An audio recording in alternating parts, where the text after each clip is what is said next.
दोस्तों, एक बार फिर आपका अपना प्रिय आरजे आदि आदि का शम्भू में चमानू सर आपके लिए लेकर आया है आपका मनपसंद programme positive karma. Episode number है 807 और स्थान है मुंबई। दोस्तों, आज आरजे आदि विशेष कुछ अलग हो जाए। मैं आपको एक बहुत ही अच्छी कहानी सुनाना चाहता हूँ। एक पुराने समय की बात है, जब हम कभी कभी बातें करते हैं और अपने वक्त की बात करते हैं। हम कहते हैं कि हमारा समय ऐसा था, हमारा समय ऐसा था, हमारे समय में ऐसा होता था। अक्सर जब आप अपने पिताजी, माताजी, बुजुर्गों के साथ बैठते हैं, दादा दादी के साथ बैठते हैं, तो वो हमेशा कंपेयर करने की कोशिश करते हैं कि हमारा समय ऐसा था।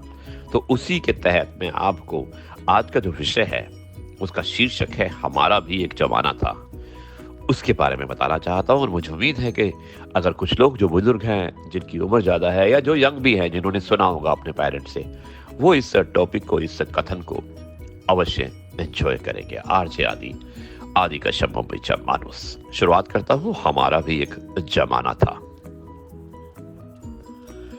खुद ही स्कूल जाना पड़ता था, क्योंकि साइकिल, बस आदि से भेजने की रीत नहीं थी, सड़क ही नहीं थी। स्कूल भेजने के बाद कुछ अच्छा बुरा होगा, ऐसा हमारे माँ बाप कभी सोचते भी नहीं थे। उनको किसी बात का डर भी नहीं होता था। पास फेल ये हमको मालूम था, परसेंटेज से हमारा कभी संबंध ही नहीं था। किताबों में पीपल के पत्ते, विद्या के पत्ते, मोर पंख रखकर हम होशियार हो सकते हैं, ऐसी हमारी धारणाएं थी। कपड़े की थैली में, बस्तों में किताब कॉपियां बेहतरीन तरीके से जमा कर रखने में हमें महारत हासिल थी।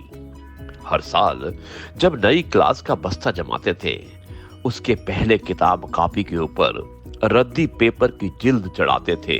और ये काम एक वार्षिक उत्सव या त्योहार की तरह होता था। साल खत्म होने के बाद किताबें बेचना और अगले साल की पुरानी किताबें खरीदने में हमें किसी प्रकार की शर्म नहीं होती थी, क्योंकि तब हर साल ना तो किताब बदलती थी और ना ही हमारा सिलेबस। हमारे माता पिताजी को हमारी पढ़ाई का बोझ है, ऐसा कभी लगता ही नहीं था। स्कूल में सर के हाथ से मार खाना, हाथ ऊपर करके खड़े रहना और कान लाल होने तक मरोड़ जाते थे। और उस वक्त तक हमारा ईगो कभी आड़े आता ही नहीं था। सही बोले तो ईगो क्या होता है हमें मालूम ही नहीं था। घर और स्कूल में मार खाना भी हमारे दैनिक जीवन की एक सामान्य प्रक्रिया हो चुकी थी।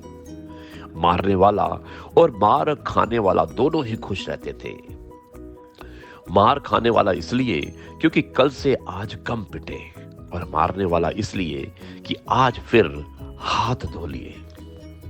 बिना चप्पल जूते के और किसी भी गेंद के साथ लकड़ी की पट्टियों से कहीं पर भी नंगे पैर क्रिकेट खेलने में क्या सुख था, वो हमको ही पता है।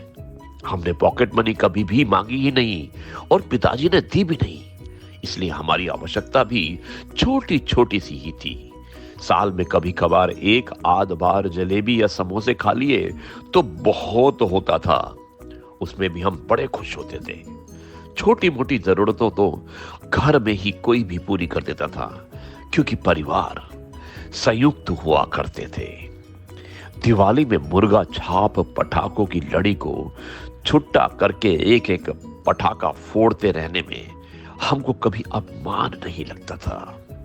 हम हमारे माँ बाप को कभी बता ही नहीं पाए कि हम आपको कितना प्रेम करते हैं, क्योंकि हमको आई लव यू कहना तक नहीं आता था। आज हम दुनिया के असंख्य धक्के और डांट खाते हुए, संघर्ष करते हुए दुनिया का एक हिस्सा है। किसी को जी चाहिए था और किसी को जो चाहिए था वो मिला, और किसी को कुछ मिला कि नहीं क्या पता। स्कूल की डबल ट्रिपल सीट पर घूमने वाले हम और स्कूल के बाहर रहकर गोली टॉफी बेचने वाले की दुकान पर दोस्तों द्वारा खिलाए पिलाए जाने की कृपा हमें याद है। वो दोस्त कहां खो गए पता नहीं। हम दुनिया में कहीं भी रहें, पर यह सच है कि वास्तविक दुनिया में बड़े हुए हैं, और हमारा वास्तविकता से सामान और सामना वास्तव में ही हुआ है। कपड़ों में सलवटें ना पड़ने देना और रिश्तों में औपचारिकता का पालन करना हमें जमा ही नहीं।